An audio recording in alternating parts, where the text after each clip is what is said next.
Ladies and gentlemen, boys and girls, I'd like to introduce to you Mr. LogPowerslave. How are you, sir? G'day.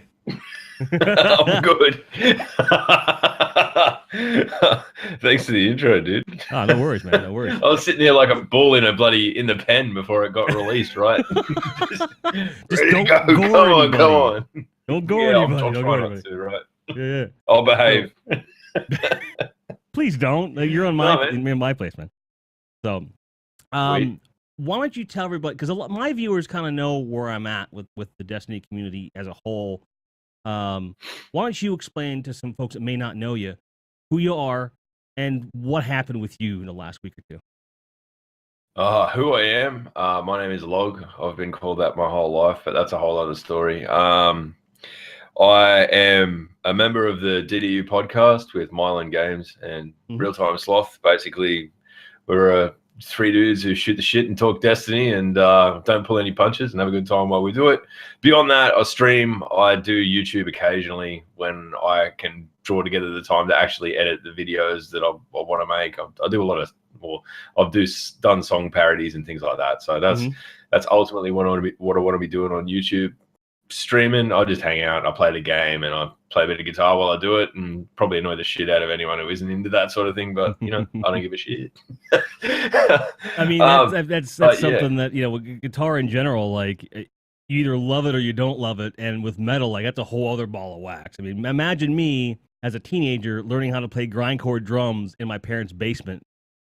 They didn't. I'm sure you were a popular kid in the neighborhood, man. Oh, they loved it, loved it. What the hell is that noise? Yeah. I mean, that's the difference. When I was a kid, I wanted to play drums, but mum and dad were smart enough to circumvent that issue entirely. They were like, you know what? Let's just buy him a guitar. And then I was like, oh, well, I've got a guitar. I might as well learn. And here I am. So it works. Assholes. Right. Hey, the thing is, though, I feel like anyone who started with a guitar has a distinct advantage over someone who started with drum. Because for you, all you gotta, rhythm. All you gotta do is now teach your body a few limbs to do some stuff repetitively. I tried picking up the guitar a few years ago with Rocksmith, and I know guitar. I've watched some of the best fucking guitar players ever. I know how it works. But then to get it to go with my hands, it's not a great thing. But you want to know what I reckon? I was talking to a guy at work only this week about this. I reckon that the real instrument that everyone should start on is like a keyboard or piano. Yeah, and I know it sounds naff as fuck because you can't play death metal with it, but sure you can. Not. I mean, but that's the thing. It's such a rigid form, a rigid way of learning musical theory. Where guitar, everything is just making chords out of it's far more murky. I think if I had my time over again, I'd have learned actual musical theory through playing like a keyboard or something. Because I've gone back and learned it now, but I started out just copying fucking Slayer tabs off the internet. Right. That was how I learned all the shit that I knew. But I don't know. I guess it's one of those things, man. Everyone has their own journey with it. It's music. I don't think it's meant to be a linear thing. There's people out there who can't read or write music at all, and they're far better than me. So good luck to them. Right. Speaking of non-linear things that fall into the path of regret, the Destiny community kind of exploded over this XP thing, man. Yeah, dude. Yeah, because the last episode I did was about Star Wars Battlefront 2 and all the microtransactions with that. And then, as if on command, the Destiny community finds this thing out about XP gains and what the game was designed to do. Short version was that they uncovered, Reddit did, this algorithm where if you repeat a low reward activity over and over and over and over time, your XP gains will decrease by a set amount and it will never go below a certain amount. Whereas if you were to repeat high-risk activities over and over and over, those gains will increase, like the Vanguard streak in Destiny 1, which was fully disclosed and was a perk, and there was a UI feedback on that. There's no UI feedback on this algorithm. It wasn't something that was very transparent. The community found out about it and flipped the fuck out.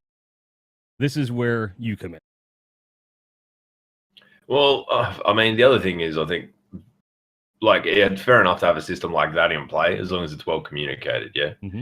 Like, if we'd known what it was about from the get go, and this was like that soft caps applied, and it was appropriately represented in I think probably the worst part of that is that the heads up display sort of showed you misleading information. It'd give you a number, and that number wasn't what went on to your experience. It was like the raw number before it had a whole heap of modifiers applied to it and watered it down or whatever. I think in that respect, that's where they really fucked up. That's where people and I see both sides of it. Like, I see Bungie, to change it that quickly. I mean, everyone's like, oh, they got caught, so they turned it off. Listening to the Bungie podcast that came out 3 days ago now. Yeah. I don't know. I think there's genuine regret there, and they were pretty they knew there was an issue and were trying to resolve it on the down low before it fucking exploded. And I can see both sides of it. Like, if you're pissed off about it, fair enough. Right. Because it does seem like the pin-up event for fucking corporate dishonesty, right? Go and buy microtransactions to get the stuff you want, not grind for it. No pun intended, Jim. Jerk off, God damn it, it's my word. And chat brings up an interesting point here. Like, it never occurred to me that something like that was going on. I got plenty of bright engrams. I've got plenty of stuff. Now, I also buy silver on the regular. It's something that if I feel like one night I was getting drunk and I'm like, God damn it, I'm getting sick of these fucking mods. So I threw $20 down and I ground out some mods that way. And that was my choice to do. Where essentially, is it going to make things better for me? No, unless I happen to go into the raid. Who's that hurting? That's the only place where power level matters. That's the only thing you can buy that affects your gameplay at all. I mean, even then, I don't think there's a quick way to boost it through microtransactions. And not really. I mean, you can debate the pros and cons of microtransactions all day. I've got friends who are like me and don't give a shit, and they'll throw $20 at it whenever whenever the mood strikes. And then there's a couple of guys that are really against it, and I can understand why. Like, sure, for me, a grown man who has a full-time job and a disposable income and all that sort of stuff, I can blow $20 on that. It's not a fucking big issue. But when you couple that with the fact that video games are often played by young or vulnerable people that don't have that, that just see the thing that they want before they see what they're going to have to give to get it. I think it's a bit of an insipid practice. And honestly, if it was completely done away with, I wouldn't be in any way upset. I think it's just one of those parts of the game that corporate evil has slowly started to infiltrate the game that we love. And it's a slippery slope. It is, because I think that, and this is the big discussion we had last week, and I don't wish to retread that water necessarily. But in an industry where you haven't changed the price of a game at AAA level in over 20 years, have not adjusted for the price of inflation, your marketing costs have gone up, although your sales figures have gone up. It's not exponentially or equal to the losses that you're taking. You've got to fill the gap somewhere. Microtransactions and DLC shouldn't necessarily be the thing that fills that gap, but I can see why they need to do something to monetize. Is this the way to do it? Probably not, but I get that part. So this whole thing with microtransactions. Go ahead. No, go ahead. I was just going to say, would you pay a subscription fee to play Destiny? Nope. Yeah, see, I'd do that if everything was free. I'd pay $5 a month to play Destiny. Like, it's not a big deal to me, but now, I don't know. I think it's got to go one way or another. So you're saying for $5 a month, I don't pay for. There's no silver transactions. There's no DLC. Nothing. You just pay $5 a month, and then everything's free after that. Yep. Okay, that I might do. For $5 a month, yes. I might do that. My worry with that. You look at a lot of the MMOs and stuff operate like that. It's just a subscription fee. Like, I mean, I never played WoW or anything, but like Star Wars: The Old Republic and that sort of stuff. I played plenty of, and it was just a subscription fee, and everything there from there on in is, the world's your oyster. So I think there's two ways to go about it, and I think, I don't know, we're kind of just in this hard, hard spot at the moment where they're kind of the practices and people's awarenesses of what they really are don't really match up. Like, I think if you could buy things on purpose, like buy the thing that you want rather than the whole random roll, I think that's where it gets really murky and yuck. You know, it's effectively gambling to try and get the item that you want. But they'll never say that. So, and you know, that's a whole other thing. Like, that argument is what it is for dozens of games. And the XP thing, for me, it's like, well, what I like about it is that Destiny 1, you had a limited number of these boxes you could get per week. They put a cap on it, which I thought was worse than what we have now. Because you can get as many as you want as long as you grind out the XP. And now, like, they're balancing it to where it's something that's a bit more fair to the player, and it will remain something that if you really want these things, you don't want to pay for them, you can do that. Some people don't think that's enough. That was one thing.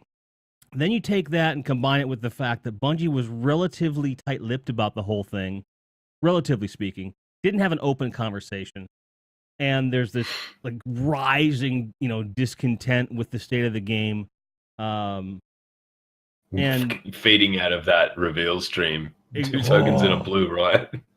God, the look on fucking David's face, man. Dude, like, he was just like, oh. So I don't know. He died a professional death that day, right? Like, his integrity just was, I don't know. It was ugly. It was such a bad thing. And that had to hurt him. Like, because it's like, I'm going off what you're telling me is in the game, and I'm trying to promote that for you, and you do me like that with your fucking algorithm? You give me 2 blues? 2 tokens in blue. Why didn't they record 5 fucking times and make sure someone got something decent before they broadcast it to the world, right? Right. Exactly. So with that being said, I mean, there was just this whole fever pitch. And there's been this deal with, you know, just you can list dozens of problems with the game that people want to see solved. And despite the fact that Bungie has said on multiple occasions here, we're doing this and we're working on it here, and they have a history of not really messing about with telling people stuff until they keep it close to the chest until they're ready. Like, we know this about them, yet we rally against it anyway. So it just, people were just freaking out and getting negative, and you know, there are a lot of different people on Twitter and on Reddit who just wouldn't shut up. I freaked out one day. There was the front page of Reddit was like a gigantic pile of shit. And it's always a gigantic pile of shit. It's what it was. And I posted something that what I probably shouldn't have posted. I'm like, God, you guys are like playing in a sandpit of your own feces. You got to stop this. Like, this is not what this subreddit is supposed to be. And you were like, well, fuck you. We'll do whatever you want. I'm like, that's not what this is about. Yes. You know, I appreciated the effort, Jim, but fuck, it's yeah, I don't know. You can't challenge people like that. No, and not that way anyway. But amidst this, there's this plus sign thing. So why don't you tell me about it?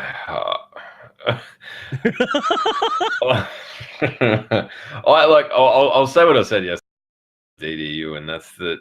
Like, I had no intention of starting any kind of fucking thing for people to cling on to, right? Like, I got in a really nasty fucking argument with someone on Twitter probably a day before I posted that thing, and I was looking back through my feed because people were liking some of the things that I said or whatever, and it kept popping up, and I'm like, fuck, man, you are carrying on like an absolute shit. Like, you need to not be this, because, you know, there's people out there that are like liking this shit and going, that's okay to fucking talk to people like that. So I went, well, no, what can I do to like stop myself? So I thought, I'll put a plus in front of my name. So if I write anything fucking negative, it'll instantly be at odds. The second that I write it, I'll have to look at that plus, and then it'll be there. And then hopefully I'll rethink and find a better way to word it, or take the venom out of it, or whatever. And I thought, like, I know some pretty angry people. I might be on a podcast with some of them, you know, like maybe I'll just share this little idea. and just try and take the sting out of things, because things were like fucking ugly in the community. Like people are tearing shreds off each other, and I think it's a sign of how frustrated everyone was. I don't think it's anyone's like completely just like, I want to be an absolute asshole to people, so I'll find any excuse to be mean.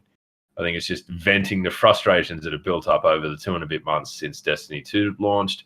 It's not the game that we all thought it would be, or we hoped it would be, but I mean, it was as much about saying, look, I've got patience and fucking belief that ultimately it'll get to where it needs to be. So I did that. I tweeted that out. I put my phone down on the desk at work. I went to a meeting. I came back, and it had fucking melted through the desk onto the floor because it had just picked up and gone nuts, right? Yep. And like, that was fine. Initially, I was like, this is great. Look at all these people fucking jumping in and being positive, and everyone seemed to be embracing it in the right spirit. No one was saying anything negative, and it wasn't until like probably that evening when I got home that it really started to get heavy, with people who really didn't appreciate that mindset starting to target it and all that sort of stuff, which I guess happens. But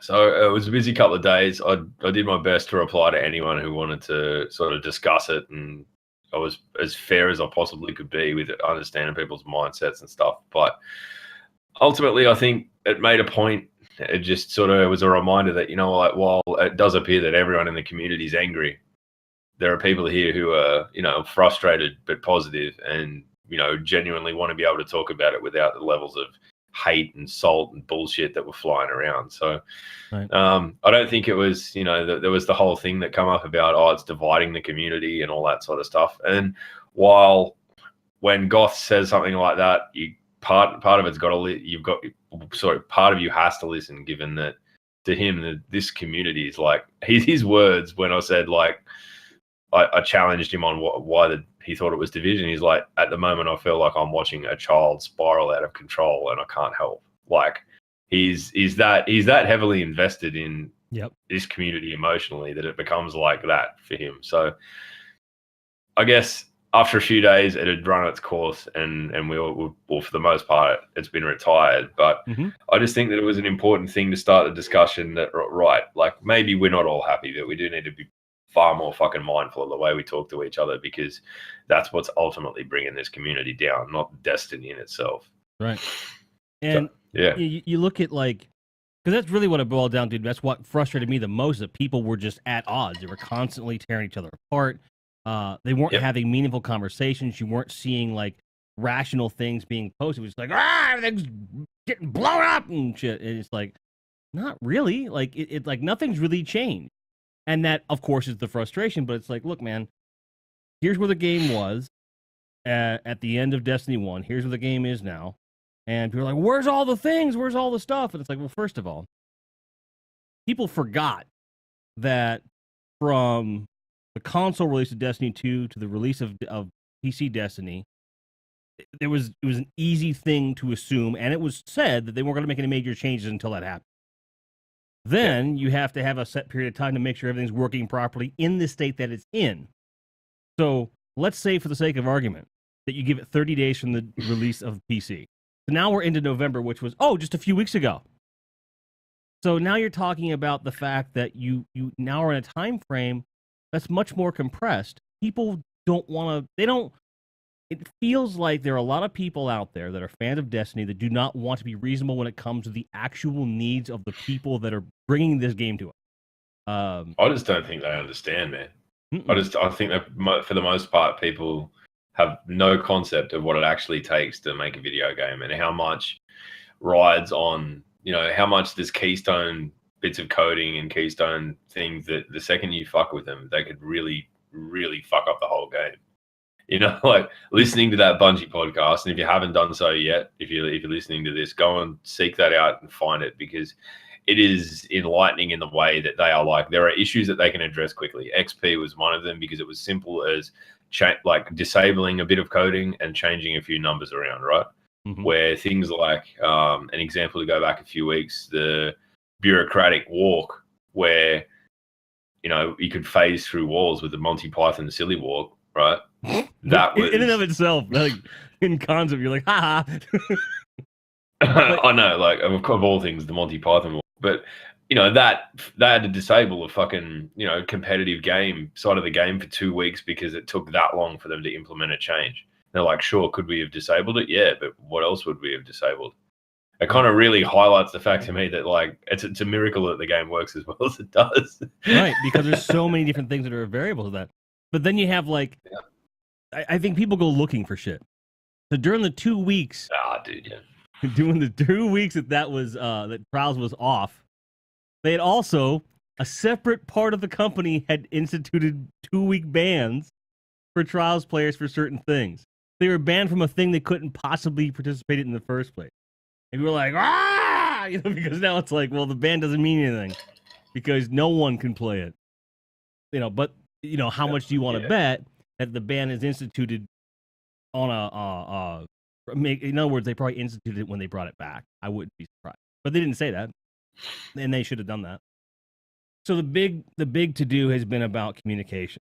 So then you come into this week where they say, look, all right, we're not going to mess with the live stream. We're not going to do that to you. Let's have a discussion with you about what's going on. And they recorded the podcast and they had this blog come out. Does it fix everything? And oh, you're forgiven? No, but it does make it very clear that even if you don't get the vibe they're listening to our feedback, they are making changes that speak to that feedback in many ways. And I feel like we're at a point where the plus sign mentality, the trust that we place in Bungie is well placed. It's well founded, and I think we have more to look forward to than not. And yet, for some people, that's still not enough, and that, you know, you're not going to please everybody. It's never going to happen. But I do feel like a lot of the community was able to be like, okay, they're not going to close down the company and shit, you know. But I think that there were some people that were so frustrated by the arguments that there may have been some people that were worried that because there was the player base seemed so up in arms that they might just quit at some point. You know, some people had said to me, "What happens if Bungie stops supporting the game over this?" I'm like, they're not gonna. They can't. They have a contract. They're a million miles off that, man. Fucking hell. They've made all their money back by people buying Destiny 2, right? Mm-hmm. Like, right. They'd have to be close to even Stevens. It was a huge release. So moving forward, they're financially probably in a pretty solid position. Provided they can effectively stop this rot. I don't think it's ever going to come to that. And they're backed by a fucking Activision, man. They're not going to let that happen. Like, I think the positive to come out of this week more than anything is the way you look at the sort of the stuff that's slated to be released December 5th and December 12th in that blog. And they were things that people had complained about, like the investment systems, the token system, the in-game economy with legendary stuff, having things to grind for with respect to masterwork weapons. I think it just goes to show that, like, for them to be turning that around in fucking like 2 days from now or a week, whatever, they'd already done a hell of a lot of work towards appeasing a lot of the complaints. It's just that no one knew that until they put the blog out, right? Right. So it's comforting to know that, yeah, they are listening. And I just hope that in the future they manage to strike the balance again between telling us enough that we don't feel like we're being fucking ignored or being pandered to with the whole, oh, we're listening. Oh, hey, you're fucking listening, are you, Bungie? You know, like, right. They're very good at saying they're listening. This proves that they are listening. I just hope that going forward, you know, like, even if it's like a 2-month forecast that they do, like, these are the things that we're reasonably sure we can get to in the next couple of months, and you can expect to see sometime soon. Even if they were to do that, and if things fell off the wagon or were delayed, if they were honest about it, I'm sure people would be far more forgiving than if they just didn't know to begin with, right? And the thing is, like, that expectation, although I think it's reasonable for us to say that, Log, if you listen to the podcast that they put out, there was a very poignant thing that Luke Smith said about one of the tenets of Bungie's, like, way of doing things. They keep things close to the chest until it's close to being ready, because they don't like making promises they can't keep, which is an admirable thing. That's a devil to be like, promise you the world and then never deliver. I mean, if you look at I'll give you an example. Budget Cuts is a VR game for the Vive, and it's stealth, very ambitious project. And the demo is like one of the most highest download demos of any type of game. Amazing game, a lot of fun. It's been in development for 3 years. And they're very, very closed mouth. Like they're like very, close to the chest. They don't talk a lot. They're like, it's coming. But, and then they're even working with Valve on it. But yet, you know how Valve is. Valve's about as talkative as a dead parrot, so to keep the money. Yeah, they're probably the original, the original closed mouth studio. Yeah. Right, exactly. So like, you get those two things put together, and people are assuming the game is dead. Now, do I think the game is dead? No. And the thing is, this is something where there's no money involved. Like they haven't allowed you to buy it pre-ordered or anything, so it's not like they're really, messing about with that. But it is still frustrating to not know what the timeline is, because it was fall 2016, then it was early 2017, then it was sometime, basically. And in the absence of communication, there's just this assumption that the game is never coming. And I think it's the same thing with these fixes for Destiny. Whether because I think there's a reality you have to understand about what these things do, and also the reality of how Bungie likes to operate, that if you understand those things, then it's not difficult to be patient. It's not difficult to be positive and be respectful with the arguments, which I would hope you would be able to be positive and respectful without that information. But people just get so wrapped up in it not being Age of Triumph. It's like, well, Age of Triumph was meant to be like the fucking graduation party.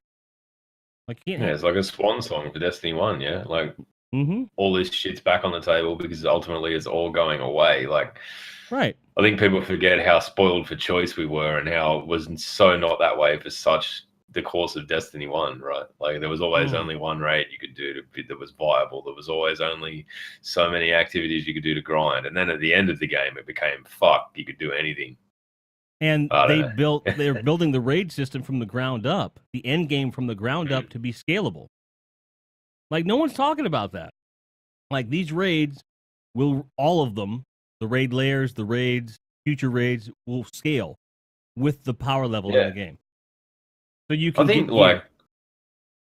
think it's an interesting thing that they're doing with the raid. It kind of, I've always felt that, like, I mean, maybe not so much with Vault of Glass, because Vault of Glass was my first experience, but there was always this kind of like, go here, kill a god, good job, you're done. That's the end of the raid narrative. It goes for an hour and a half, and that's about it. Or, I mean, 10 hours if you're doing it for the first time. right. I think the way that they've poised the Leviathan as like kind of a continuing sequence of raid events that hopefully over the course of all three of them tell a story, right? Like, I think that's, you get far more value out of it. And I don't know, like, talking to Mylan, he's like, I just hope that the lore's there, because like there's so much they can be exploring. Like, there's so much backstory that come with like the collector's edition book at the start and all that with the release of the game, it kind of details the followers of Callus, or I can't remember what the proper word is, but that's basically what they are. And I think it'd be really cool to sort of get through and experience fighting those characters and all that sort of stuff. Ultimately, we should have all seen this coming when Callus was a fucking robot when we first finished the raid, right? Sorry, spoiler alert. So it's obvious there's more going on than just that initial raid. And you look at it's just a giant, massive fish in the sky. I mean, we don't want to just explore one part of it. Well, like,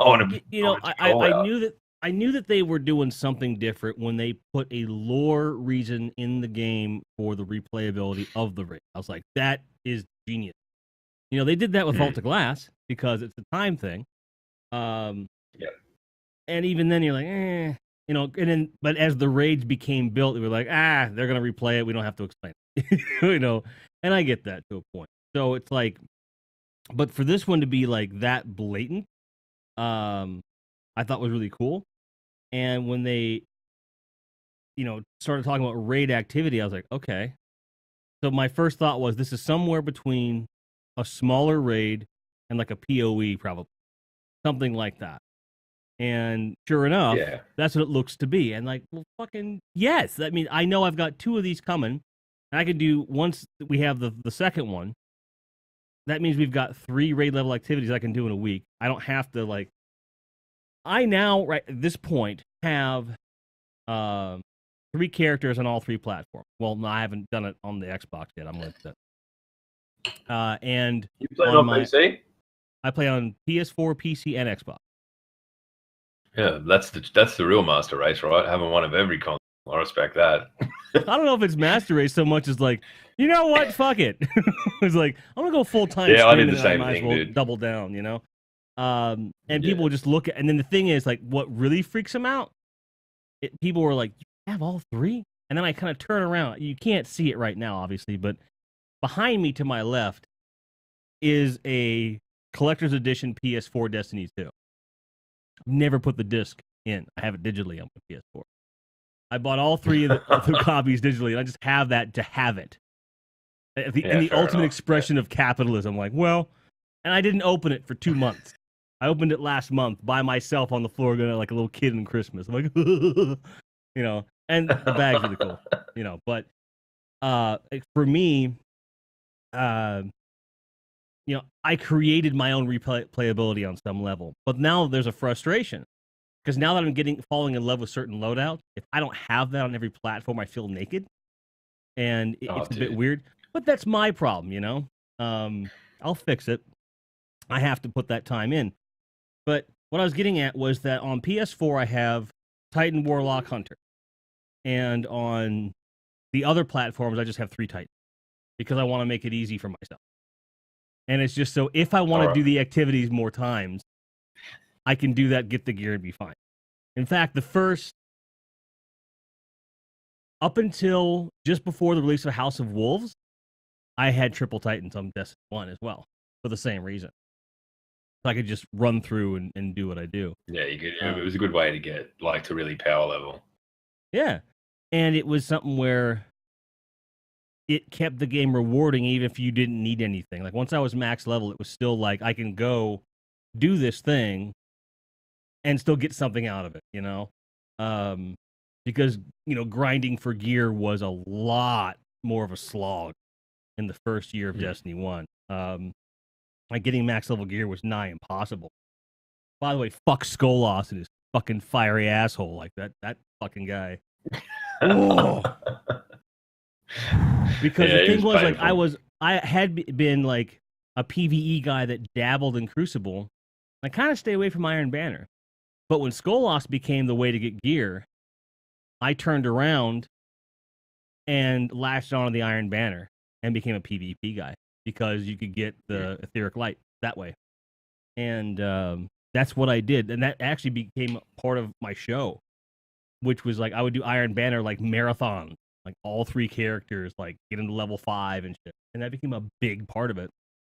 So it was weird, like Bungie, in their not so infinite wisdom with the Prison of Elders version 1, made my stream that much better by forcing me to play a different version of the end game to get where I wanted to be. Now, I could have complained about it, but I adapted instead. Although I did complain about it a little bit. I didn't take to Reddit and be like, they fucking the whole game up, you know.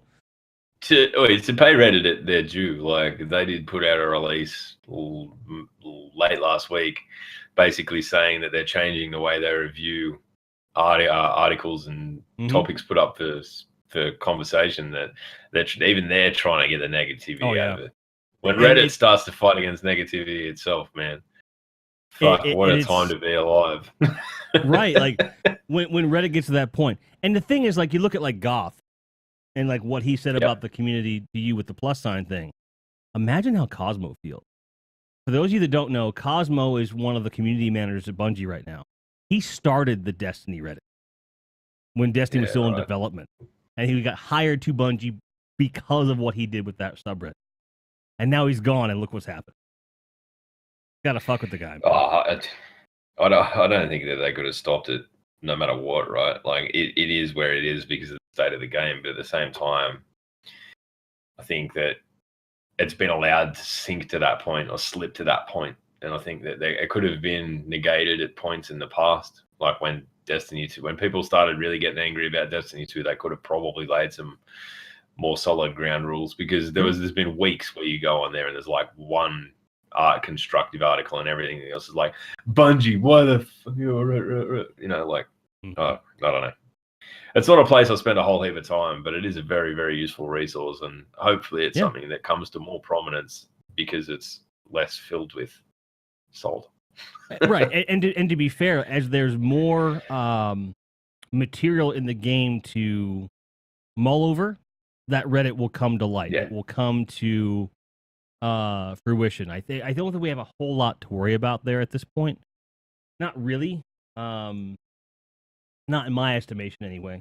But again, what do I know? I'm just a fat grindhead. But I started going to Reddit because of that subreddit, and as a result, I kind of feel like to me, that was my first impression of Reddit. I thought that's how all of Reddit was, and then I started going to other subreddits. I'm like, oh fuck, this is shit town over here.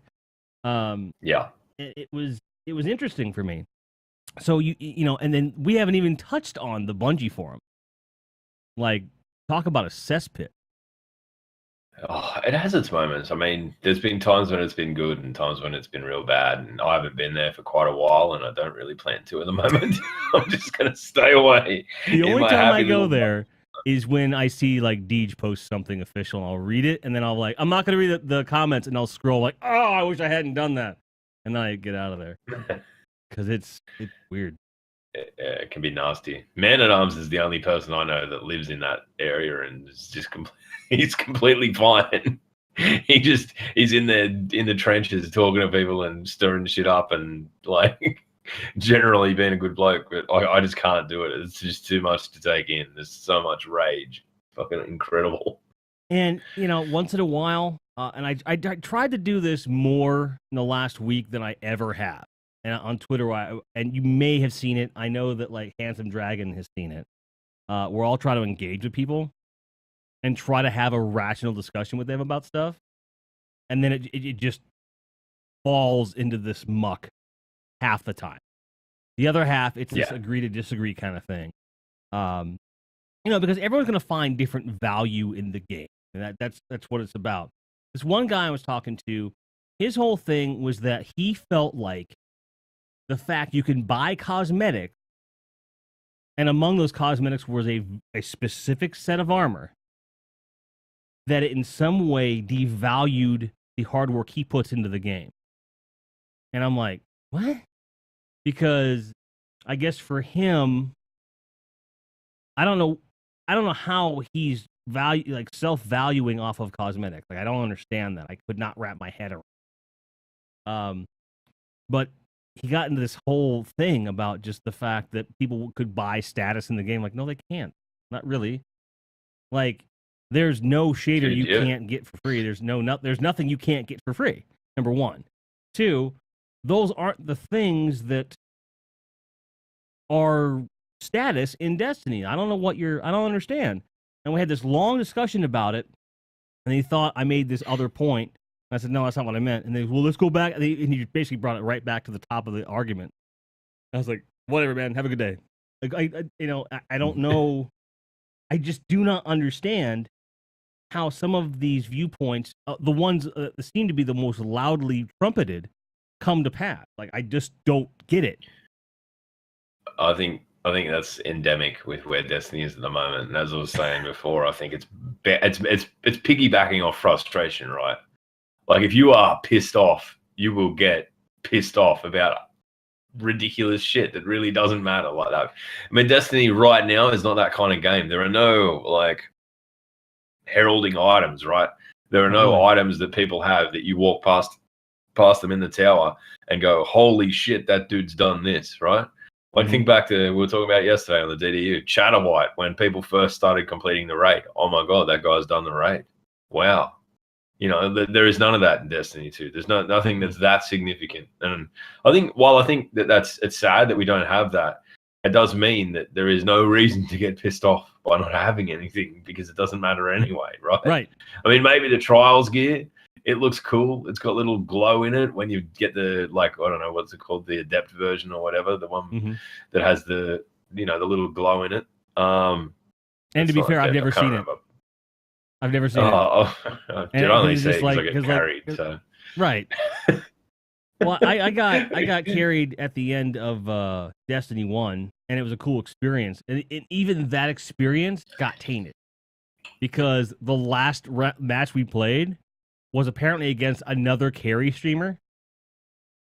And the guys that were carrying me went into that guy's chat and started having a fucking shit fest.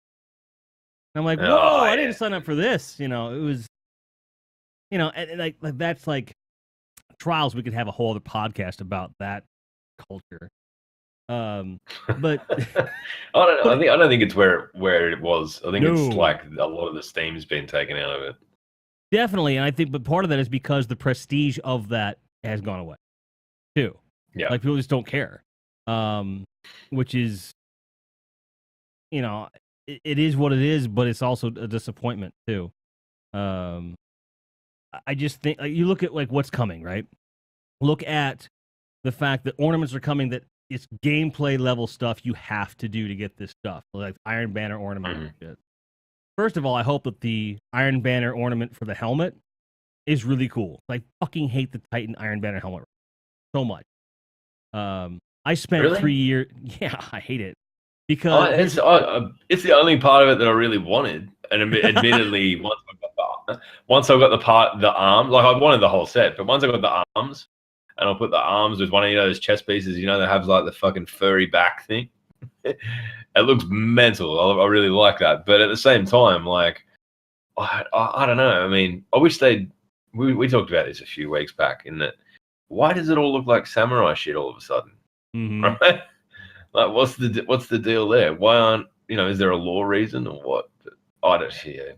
I hope the show, I'm with you, man. Like, judging by the amount of, ornaments that are coming, like you've got Vanguard, Crucible, Iron Banner, Raid, all of the second raid layer. It's a bit murky, but I don't think there's anything coming for the current raid. All of the factions, like there's heaps coming, and I just hope that they're all unique in that it's not like all three of the faction ones just make your armor have the same effect but a different color. I'd be a bit bummed with that. I hope there's a bit of depth there. There. I get you. God damn it. Oh, Man at Arms come into the chat with the horns up and, got night-botted. Whoops. I'm going to fix you up here, man. I'm going to fix you up here, bud. But it's all right. They come up on the screen still. Yeah, but the thing is, like, he doesn't have to worry about that trash. Like, you're good now.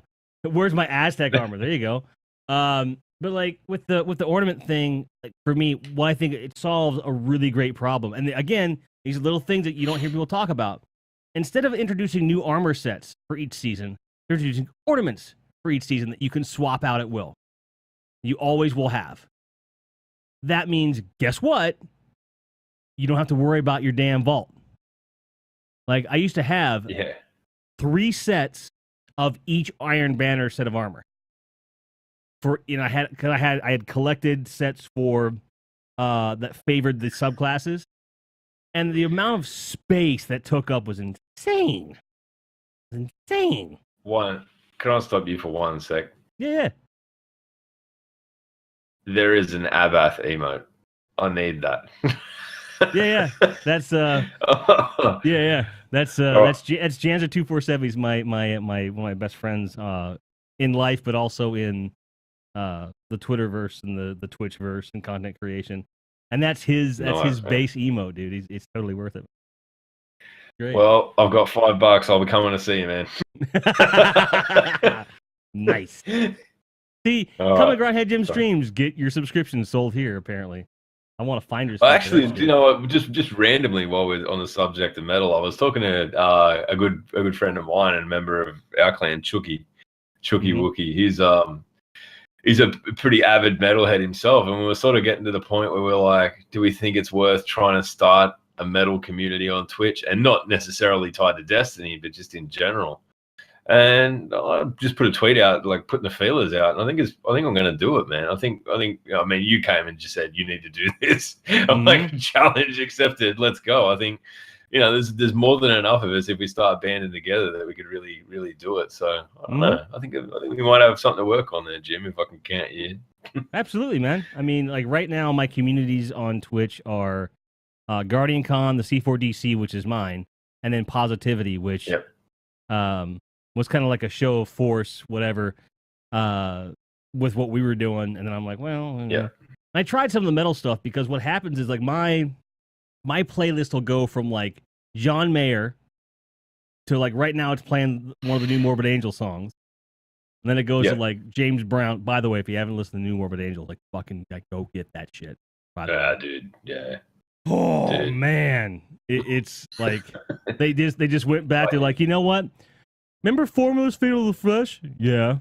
We can make a heavier version of that without any of the keyboard stuff. Because Pete's not here. All right, dude. No, but heavier. Like, all right, dude. And then 6 months later, yeah, that works. And then you listen to it, it's like someone's just throwing sledgehammers in your mouth. It's great. Great album. Excellent.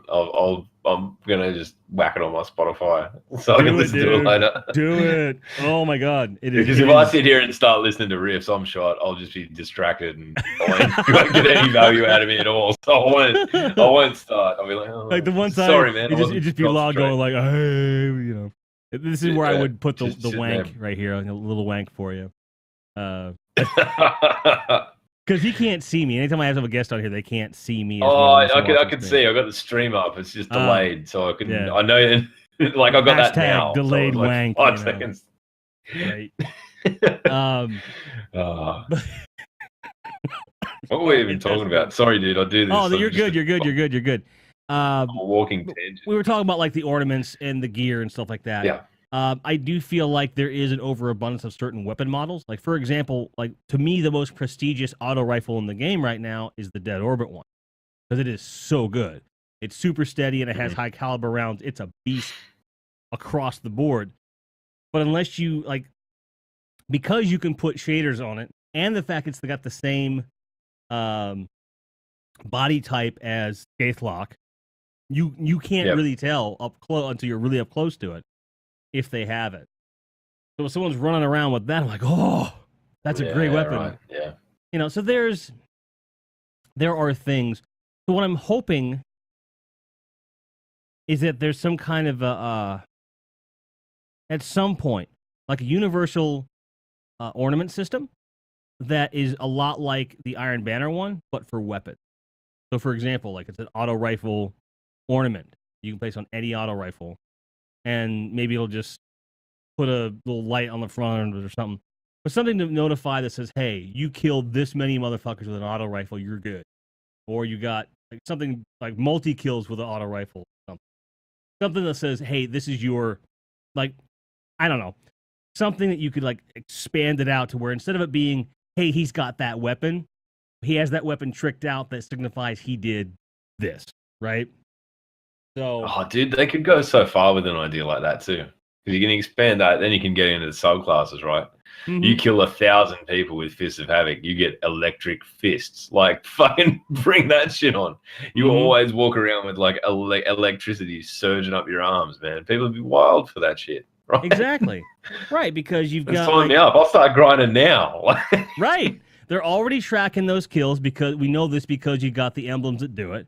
And you've got the auras. Like, why not have an aura that you just earn and you can choose to use? So, like, you get, 50,000 kills, let's say, in Crucible. I mean, granted, that's a lot. We're not going to go down the road. Yeah. But then you get, like you said, the Stormfist. I don't think I've got a career kills 50,000. Maybe I'll do. I'm gonna have to look after this. I mean, I'm. Fuck, I don't know. I sunk a lot of time into it. I sort of bit off more than I could chew by making a bold claim. But who knows? I'll Google it. Google how many kills do I have in Crucible ever? And then Google's like, here you go. But those are things that they could do. So I guess my thought process is like, so often you see an argument that says, I don't like insert this. And instead of like trying to say, well, let's try something outside the box to make this system work, they just want it the old way. And Bungie seems really good at solving problems in ways that we didn't know they could do it. Like the idea we had now with the Masterworks mods never occurred to me. Nothing even close to that occurred to me. And we only have seen one of them, and I'm like, that's cool. So my question becomes... It wasn't Uriel's, though. Like, credit where it's due. Right. It's probably the one that I want. Right. They weren't dumb about it. And it generates orbs on multi-kills. So are those orbs for me? Because they're orbs for me, steady on, let's go. let's have that happen, because if that means that I'm going to get my super faster, like you're encouraging me to be a fucking beast. And I'll happily be that beast, right? And it, again, step in the right direction. And it also, they solved a lot of the problems that they foresaw. They're like, okay, people are going to want different weapons to have this. Well, if we break it down, you get the materials that you can make another one. Perfect. So you just instantly encourage me to grind the shit out of packages, because everything could possibly give me that. You know, all these packages I've been sitting on because I wanted to be 300. I don't care anymore. Give me a Master's Works weapon. Like, I'm happy. Like, fuck it. I don't even care about light level anymore. Give me that. You know, so that's something. And you've got that going for you. But like, no one is like, everyone's bitching about the fact that you get lots of weapons. No one's bitching about the fact, and they're bitching about like the models. Instead of constantly saying, let's get more weapon models, which is way more expensive, I find, and they're just going to be duplicating those anyway. No one's thought of something else like that ornament system you and I just talked about. You never hear about stuff like that. Yeah, true. I mean, they do need more base models. I'll say that. Like, there's a bit of a cookie cutter feel about it at the moment, where, you know, like, this one's got a dead orbit sticker on it, so it's a dead orbit one. Like, right. It's not quite there, but I agree that, I mean, part of what we discussed yesterday is, right, do you feel like Destiny, like, it's not weird enough? Like, sure there's a lot going on, and there's a lot of like space magic and all that sort of stuff, but like Mylan yesterday going, why is there a fucking gun that just shoots slime on the ground and that kills people if they stay in it? Like, why is that not a thing? We're fucking, we're fighting dead aliens and fucking throwing fucking giant Hadoukens at them and whatever. Like, why are all the guns so straight up and down?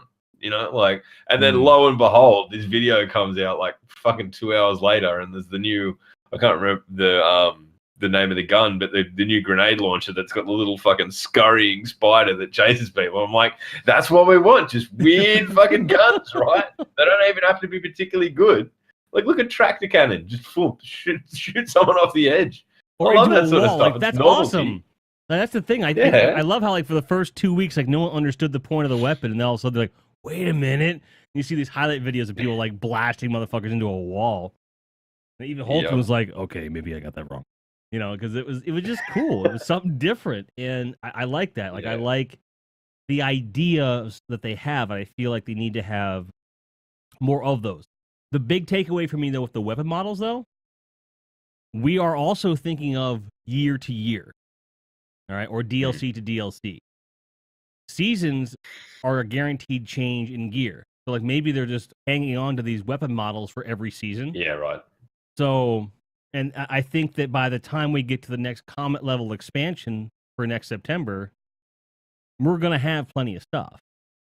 And we'll continue to, especially when one considers that, again, you got to think long term. If everything scales, we're going to have a constant Age of Triumph with tons of gear, and everything's going to be powerful. It's going to take time, though, which is, I want it all now, too. I do. I really do. But, I know, right?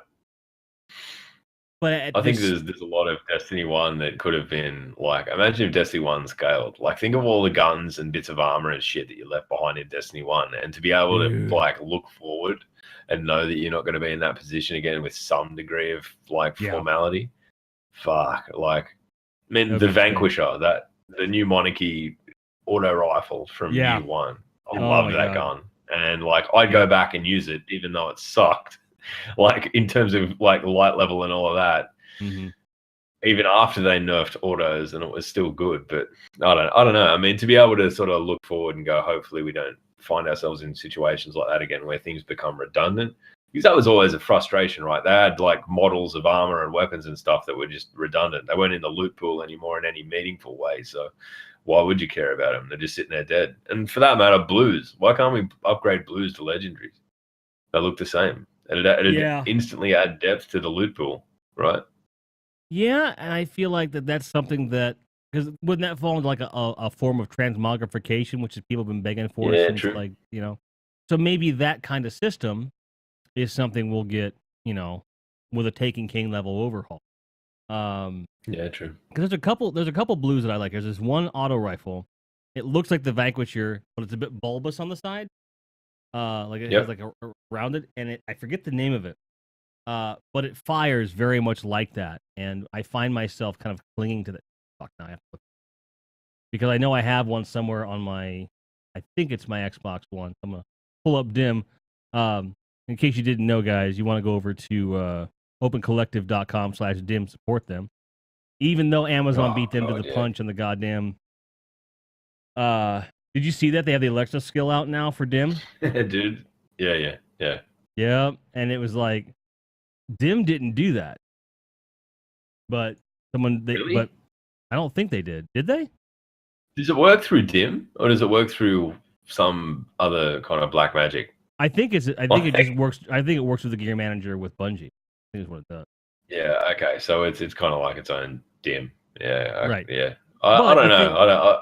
It does bum me out when you see the sort of community people get cut out like that. But at the same time, I mean, I can't get it in Australia. We don't have that here, so it's fuck. I don't give a shit. I'm just trying to pretend it doesn't exist because I'm buttered about the fact I can't get it. Alexa, give me my. I get that. Alexa, give me a fucking beer. That would be nice. That would be very nice. Yeah, I know. When's the beer thing? Right? When's the beer? When's the when's the beer skill coming? Yeah. So this is it's the Rolls Lysis 2 auto rifle that I'm talking about. Right. Yep. That one. Yeah. 2. Okay. I'm looking on my PC account and I have all my characters. I'd filled up my vault with greens and blues for leveling characters, and then one day I was going into Iron Banner. It was last Sunday, or Sunday before, whenever Iron Banner was over, and I went fucking ape shit, and I had to grind out all 10 levels in one day. I did one day for PC and one day for Xbox. It took me a total of 18 and a half hours of game. Wow. But I had to make room. I had to make room for all the gear. Oh, the other one is the Cuboid ARU. The Cuboid, ARU. Yeah, right. Yep. Yeah, that one's really good too. Different application, but yes, the Russell Lysis 2. That's correct. But it felt good for two reasons. One, Iron Banner guarantees your game type, which I adore. Number one, because I missed that a lot. And then also, I was going for something. Granted, if you look back at the VODs, it's me going, I'm doing this for an emblem. What am I doing? But I wanted it across all the accounts because I wanted to be able to. I basically want there to be this parity between my Destiny account.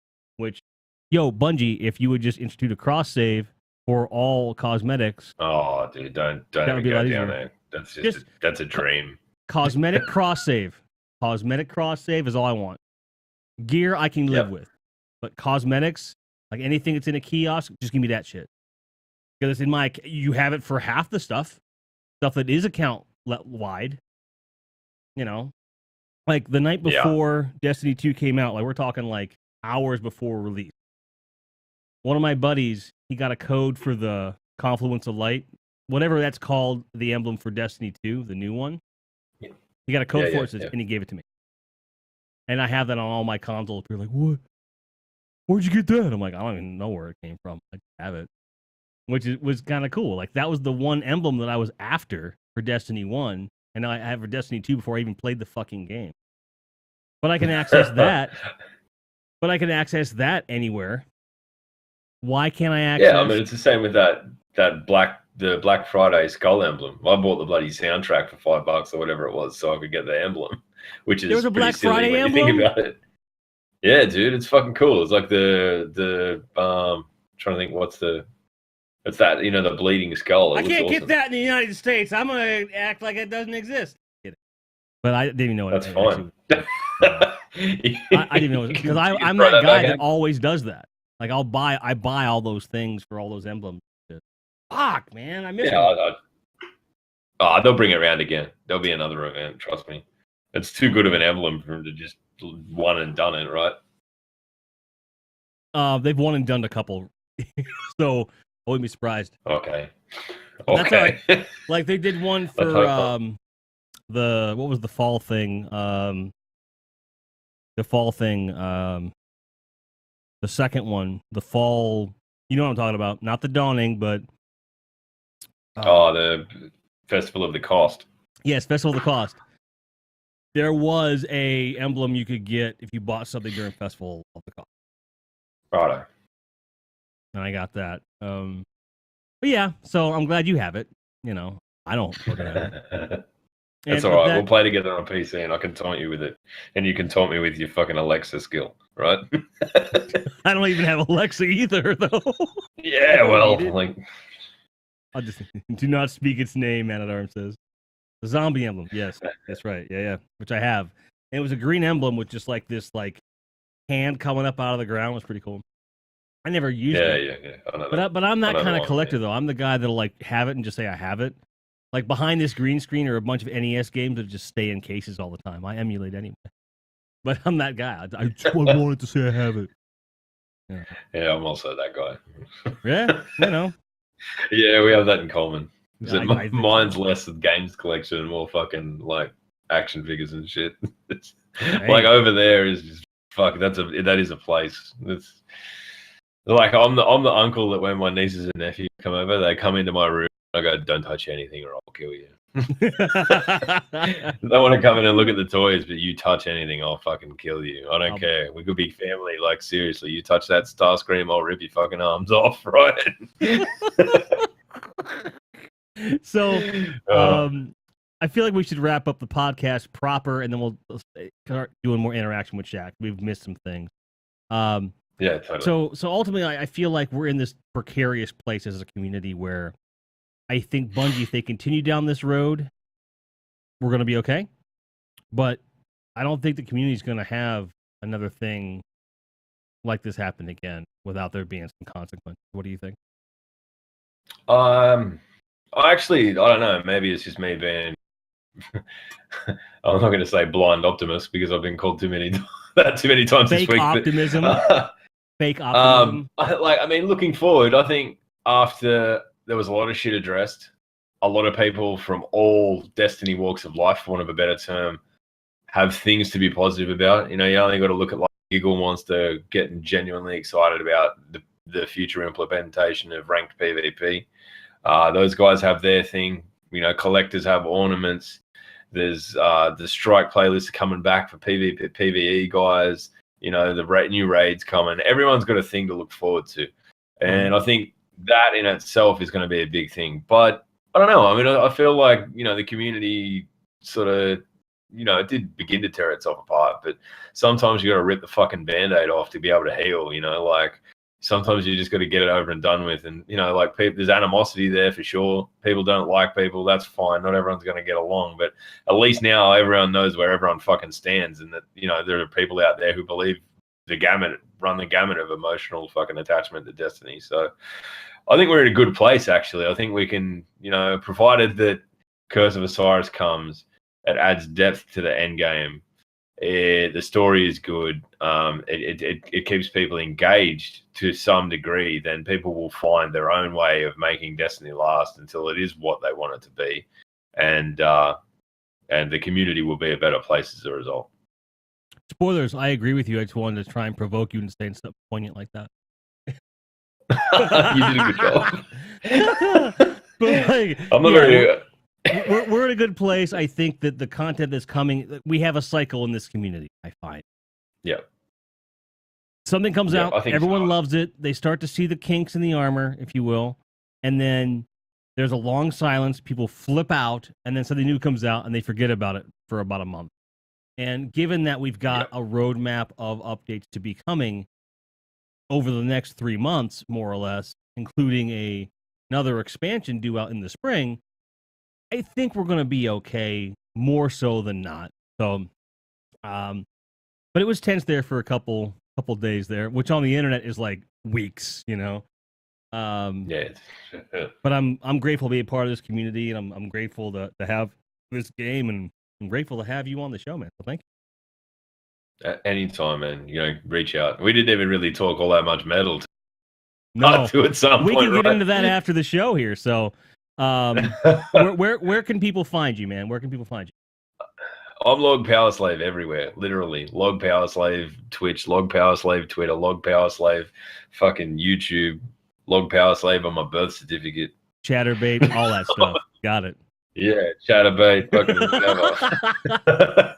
There you go, Murder. My head moderator, my community manager, she's always trying to get me to do a Chatterbait stream, so I was just kind of making you the fall guy now. So, oh, dude, if I could do that without getting fucking banned from Twitch for accidentally showing people's dicks, I'm not doing that. I'd do that, and I'd be like, by the way, there's 100 people watching this, and we're all critiquing you. Like, you know what I mean? like these creeps that are just trying to fucking, you know, get one-on-one with bloody teenage girls. I'd go on there and pound them. I'd love that, but you know, Twitch and its terms of service will not allow such kinds of social vigilantism. Yeah, that is correct. It'd be nice if it did. So, for the record, neither Log nor I have a Chatterbait, nor will we ever have a Chatterbait. There you go. No, but that is what is. Not unless I can use it to verbally abuse people. Would that be like Slaggerbait or something? Yeah, something like that. Craziness. All right, guys, that's what's in Grindhead this week. We'll see you next week. Take care, guys. Cheers.